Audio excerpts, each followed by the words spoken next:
best to paint as many Alabama waterfalls as possible. Okay. So how long did it take you to do this painting right here when you do something like this? This painting is 4 days of really hard, about 12-hour days. Wow.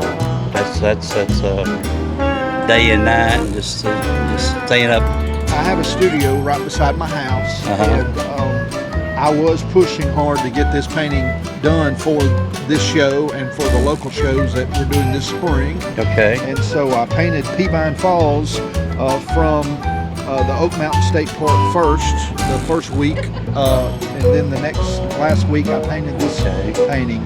So what's this on the back wall back here? I looked at it right here. It's that one right there. Now, that painting is from some of the photos that I've taken in the Smoky Mountains. Cades Cove, actually. I hiked those. My wife, she'll drive the car, and I'll get out and I'll walk in and out of the woods and different things and take pictures. And so that's kind of I would say a conglomeration of several different photographs that I took in Cades Cove. So how long you been an artist? I've been an artist since I was a child. About 15 years old, I started getting asked to do art projects from neighbors. Yeah. I got art scholarships, but when I was a junior in high school, I got my first job as an artist. That was for a screen printing company. Okay. When we were where I grew up in Coleman, there was a man named Hank Williams Jr. there in That's Coleman. right. Yeah. Well, the screen printing company that produced his work hired me to do T-shirts, and so I started there with doing T-shirts for the screen printing, and then of course also began to do murals and sign work. When I was 20 years old, I opened my own screen printing business. So I spent 25 years doing what I call graphic design. Okay. Of course, back then when I was growing up, we had a computer and we did type on it, but everything was hand drawn. Right. This was before you just picked up the internet and found anything you wanted. So I've been an illustrator for years. 2004, I came in and bought framing equipment and made that big jump from doing graphic design work and logos and signs and creative stuff. So do you have a business somewhere? Did somebody can come out to to a store or something, or Well, I have a studio in Hanceville, Alabama. Hanceville? You got what's your address on it? The address 3831 US Highway 31. I live right on Highway 31 there in Hanceville. Okay. It's a very small place, and so it's not hard to find. And then I also sell my work at here in Leeds is a beautiful gallery called Artists Incorporated. Okay. And they carry my work at that gallery. And and then we do shows. So you do a lot of shows every summer? Yes, spring and fall, we're pretty booked up. We have a show almost every weekend. So you stay busy all the time. We do. My wife's a teacher, and this is her second job, running around with me, and she keeps everything straight while I paint. And she collects the money, don't she? Well, she does that, but she collects a lot of other. She definitely doesn't collect dust. I guarantee you that. She works as harder than I do on all the details to make everything happen. And if these artists that see this understand that, it takes a lot of business acumen. Well, I was talking to somebody the other day about these paintings. People comes in, and they say, well, your prices are just too high, It's like, well, you don't understand how much time it takes to do this. It takes hours, many hours, Well, I grew up in a family. My dad was a diesel mechanic. Okay. And my brothers, they work on things, they fix things, and they spend time on projects. And sometimes we consider that easy to pay a dentist or a doctor or a mechanic a certain amount per hour. But when you sit down and look at what it takes to do art for a living, yes, you have to treat it like a product. You have to put a price on your time. Right, exactly. It's like I said, it takes a long time to do these paintings. It ain't something you can do overnight. No. Well, and I've been doing this for over 30 years, So you know and I'm still learning every day.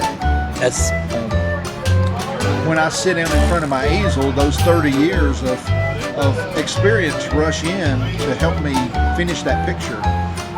Otherwise, it's very frustrating. You're always so your wife gives you opinions about these pictures, like hey, this needs a little bit more green and needs a little bit more blue behind it or something. she does. Second, well, that's the way I do with my wife. The same way, like I said, she does paintings and she asks me what I need to do with this painting, and it helps a lot, it really does, My wife is not a good critic, I would say, because she likes everything, but she's my best customer.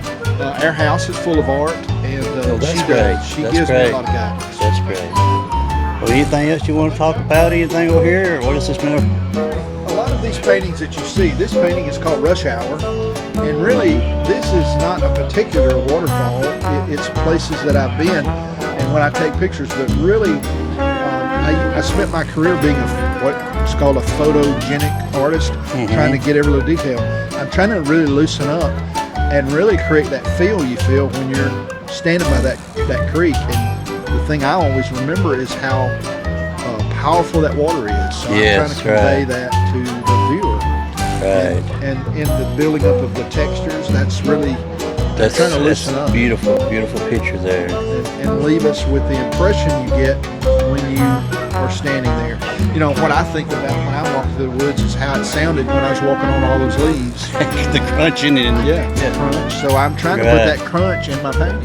Well, I tell you what, it's a beautiful artist. I'm telling you, takes a, Thank you. and it looks so real. The leaves of the trees. And everything. Well, thank you for your time. And like I said, it's great work, y'all.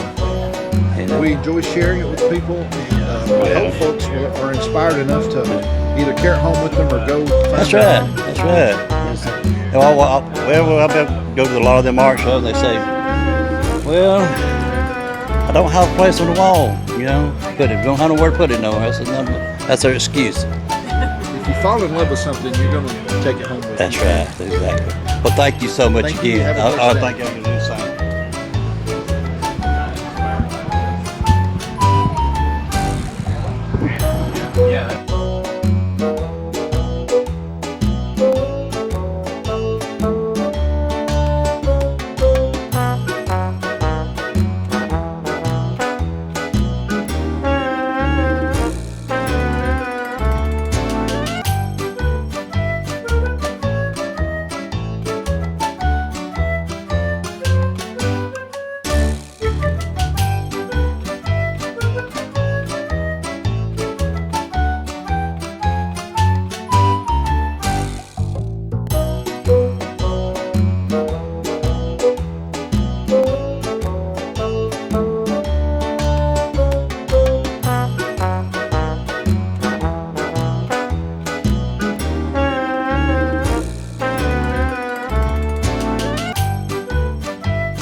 I mean, do you get a sense that the artists enjoy talking to the folks? Oh, yes. That's what they're here for.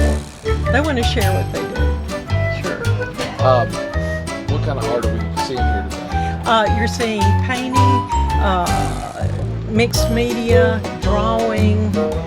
You're seeing all kind of crafts, unique crafts, stuff you've probably never seen. And I'm a silversmith, so I have silversmithing. So. And, you know, there are a lot of art shows that happen. If somebody's never been to this one, what would you say to encourage them to come? Well, they need to talk to us next year because this is a good show. Our artists always sell real good at this show. And it's a unique place. I mean, where else can you find an empty shopping center and set up in the middle of? So it's pretty good. Anything else? See? All right. That's all I need. Let's go ahead. I've got